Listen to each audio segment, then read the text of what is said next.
બધા દર્શક મિત્રોને મારા જય શ્રી કૃષ્ણ। આ બાનું આજે આપણા મા બાપના ઘરમાં નવું એડમિશન આવેલું છે, તો આપણે આ બાનું ઇન્ટરવ્યુ લઈએ। બા, તમારું નામ શું છે? મીના ચુનીલાલ વિશ્વકર્મા।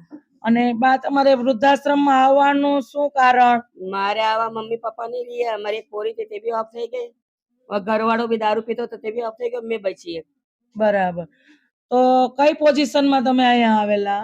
આમાં હવે મારી પરચી આવી ગઈ કે મારા ત્યાં કામ ધંધો નહીં થાય। મેં કામ પર જાતી હતી હોટલમાં, પણ ત્યાં બી એમ કે હવે તમારાથી કામ નહીં થાય, શરીર ભારી થઈ ગયું, તમે આપણો જુગાર કરી લો કશે। બરાબર તમે છે। હવે ઘરનું ભાડું તો મારાથી ભરાય નહીં। અને આ બેનનો બપોરે મારી ઉપર 2 વાગે કોલ આવ્યો હતો, તો બેન તમને આનું એડ્રેસ ક્યાંથી મળ્યું?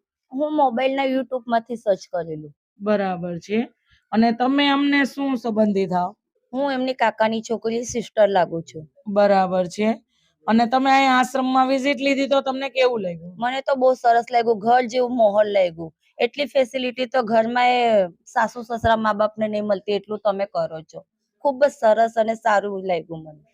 તો દર્શક મિત્રો, મારું કહેવાનું એવું થાય છે કે આવા જેવા મા બાપ જેને આગળ પાછળ કોઈ નથી અને નિરાધાર મા બાપને હજી અમે વધારે સાચવી શકીએ, તો અમારા વિડીયોને શેર, સબસ્ક્રાઈબર ને ફોલોવર્સ કરો, અને એટલો બધો શેર કરો અને એટલો બધો ફોલોવર્સ કરો કે જેથી કરીને આવા નિરાધાર મા બાપ ક્યાંય પણ પડેલા હોય અને અમને કોન્ટેક્ટ નંબર અમારો જઈ શકે, અને એને અહીંયા જે અમારથી બનતી ફેસિલિટી આપીએ અને અમારે બનતી જે સપોર્ટ કરી શકીએ એ કરીએ। જય શ્રી કૃષ્ણ।